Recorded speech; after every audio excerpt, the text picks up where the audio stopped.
So, today's a weird day. You know, I'm hanging out, doing a little video I'm going to post in a bit here on just some random hockey subject that came to my mind, and I wanted to share it while I was out among people.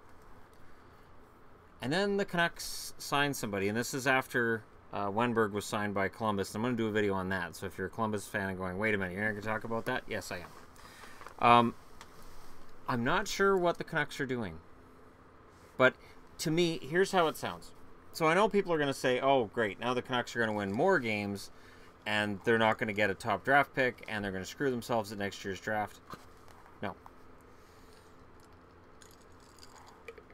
This is not the old Thomas Vanek. He's not going to score. He's not going to score 30 goals. He had 48 points last year in 68 games. He played very well. But when you look at what this does to the team, there's something interesting about this. So, Vanek comes in. I've got him as being the winger for the Sedins. This, though, is likely to be very fluid. Because Vanek didn't play top minutes in Detroit last year. They sheltered him. Part of the reason that he did very well in Detroit, and then after the trade to Florida, he wasn't necessarily as good. Detroit sheltered him really well. So I think what Vancouver's going to do, you've got Vanek, who's going to have to play some sheltered minutes. Think along the lines of when Cody Hodgson was here and played well. So Vanek will likely bounce down. Sam Gagner is capable of bouncing up and taking those minutes. So I think the way this is going to end up working is Vanek and Gagner will rotate on this line. I've got a fourth line here, okay? This is not the fourth line. And the fact that I've got Granlund booted down to the fourth line says, all right, on a power play, we might have Vanek with the Sedins.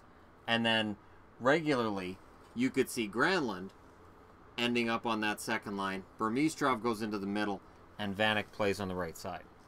But Vanek also plays on the left side. Vanek's listed as a left winger. So, to me, it looks like what Benning has done is he's given the team a lot of flexibility. Now, your extras are Dorsett, Boucher, Goldobin, Rodin, and Virtanen. And I'm going to be brutally honest. I don't think Virtanen's an NHL player at this stage in his career. He needs to at least have a really good season in the American League. Rodin was injured most of last year.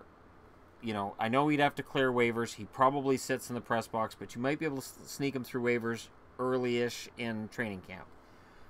And I think they'll do it. Goldobin, I was not impressed with. And Vanek will be better than whatever Goldobin would have put up. Boucher, much the same. I think he could get waived and end up out. And Dorsett, he'll be fine being an extra guy. And Gauntz can come out to put Dorsett in, or, you know, because you could have for your fourth line, you could have Gauntz, Burmistrov, and Dorsett. And I think that was kind of penciled in to be the fourth line. And they brought in White, who's on a professional tryout contract, because for whatever reason, Benning looks at this and says, we need more competition.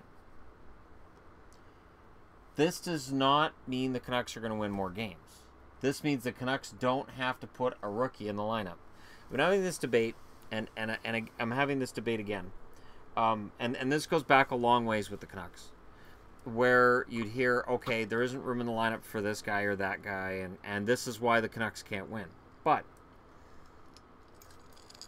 the truth is, a lot of those prospects weren't good enough. They weren't good enough for top six roles. They weren't good enough for scoring roles. Whether it was Josh Holden, there was complaints about Lonnie Bahanas back in the day. I remember the Brandon Reed supporters, because I was one of them. Steve Correa, Jason King. There have been a number of guys who come through the Canucks lineup who've been good. And then there's been, the coach won't play him. The coach won't play him enough. And it's because the Canucks prospects weren't that good. You could take 5 guys out of this lineup, put these 5 in, and guarantee yourself the worst team in the league. But there's season ticket holders that want to watch the team win once in a while. And tanking doesn't necessarily work. And I'm going to do a video on that either tonight or tomorrow. I was actually going to do a video on that before the Vanek signing happened. The Vanek signing, it's a good cap hit. He can be rented out at the deadline. You can get a prospect or draft pick back for him.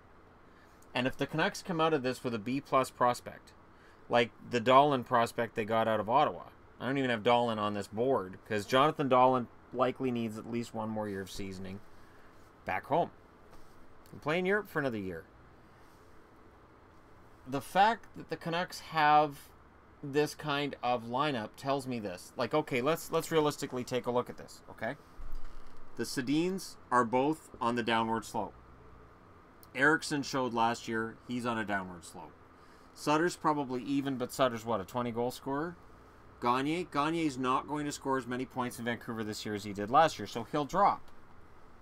Good player, probably 40, 45 points. Besser, oh yeah, Besser's on his way up, but from what and to what? Because one of the articles I read, it was on the Vancouver Sun's website, is speculating that Brock Besser gets bumped down to the American League and Vanek takes his spot. Well, if Vanek takes Besser's spot in the lineup, A, I'm going to change my opinion on Benning pretty quick, and B, the tank is on. Because defensively, Vanek is not the player he was. He's lost a step. He needs to play less minutes to be successful. Horvat, I honestly think more of a holding pattern with Horvat. I think he can get better than what he showed in this past season, but not a lot. I don't think he's going to be more than about 60, maybe 65 points. I think he's very good. I think he'll be one of those guys who is consistent, and you can count on those points every year, but he's never going to be that explosive talent. And Sven Berchi, I think he's very even as well. So here's the thing. For anybody who's worried that the Canucks today became a much better team, and now they're gonna be so good that they're gonna pull their way into playoff contention. And Gauntz is about the same. Gauntz has no hands. Gauntz is a very hard worker. Doesn't have a scoring touch. And none of these guys, other than maybe Goldobin, can be argued to be on the upswing in their career.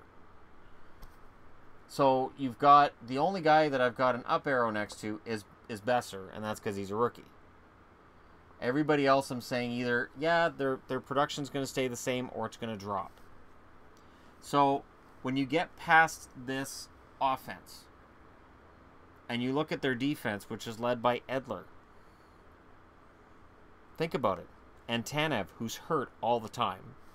You look at their goaltending. They've got Markstrom, they've got Nelson. Neither of those guys screams starter in the NHL. This does not mean the Canucks don't finish last in the league. This does not mean the Canucks don't finish in the bottom three. This means they had cap space. They had a shot. They took a shot at Vanek. And we'll see what happens from there. But there's a lot of down arrows on here. Gagne's going to drop from what he produced last year in Columbus. Henrik and Daniel are on the downswing in their career. Probably both 50-point players at this point. And Eriksson, even if he scores more than the 11 goals he had this past season, he's going to score, maybe 15, maybe 20? This is not a deadly lineup. It's not like Benning went out in the offseason and picked up 2 or 3 really solid top 6 options. He picked up 2 top 9 guys in Vanek and Gagne, and it's likely that Vanek could be asked to play too many minutes, and his effectiveness is going to drop, or Gagne's going to be shown that in Columbus he was in a perfect system to get the most out of him, and that in Vancouver it's going to be a different story. So, and definitely there's a chance of a surprise. Gagne could surprise and play better. Vanek could drink from the fountain of youth and look better. But how much better does the team get? Like that's my actual question in this. How many goals does Vanek get you? 17 he got last year. He gets you what, 20 maybe? Let's just say he gets you 20 goals. Well, how many goals have you lost by whoever's out of the lineup? Well, if let's say he takes Goldobin's spot. So I'm just spitballing. He takes Goldobin's spot in the lineup. Say Goldobin would have scored 8, 10 over a season. So with Vanek, you get an extra 7 or 10 goals than you would have with Goldobin. Is it substantial? A little bit, but it's not going to make the difference between whether they're the worst in the league or the best in the league or close. So my opinion is this, It's a good signing for the cap hit. There's no risk. It does not mean that the Canucks are trying to get into the playoffs, because if they were, Nilsson would not have been brought in to play goal with Markstrom. Unless they really think Markstrom's a starter, which would be a surprise to me. I think Markstrom and Nilsson are here as placeholders until Thatcher Demko's ready. And I think Vanek is here as a placeholder, just in case Besser isn't quite ready for that responsibility. And it's going to help the Canucks special teams. I honestly think that Vanek and Gagne are going to help the Canucks special teams. But we'll see. Let me know what you guys think. Hit like and subscribe if you feel like doing so. It's a good thing to do. It's a fun thing to do, and I'd appreciate if you did it. If you don't, no pressure, but hit like and subscribe. Do it. And thank you so much for watching. I'll definitely be talking to you guys a lot tonight. It's just I had to get this out of the way first, because people are asking me how I feel about the Vanek deal, and that's how I feel. It doesn't change the Canucks' fortunes this year. It doesn't mean they're back in the hunt. It doesn't mean that Benning isn't willing to rebuild. It means that this is another spot being taken by a veteran player, allowing either a guy to go to the American League to develop his game, or they just cut ties with one of their players who may not belong in the NHL. So, again, let me know what you guys think. Thanks for watching, and I'll talk to you again soon.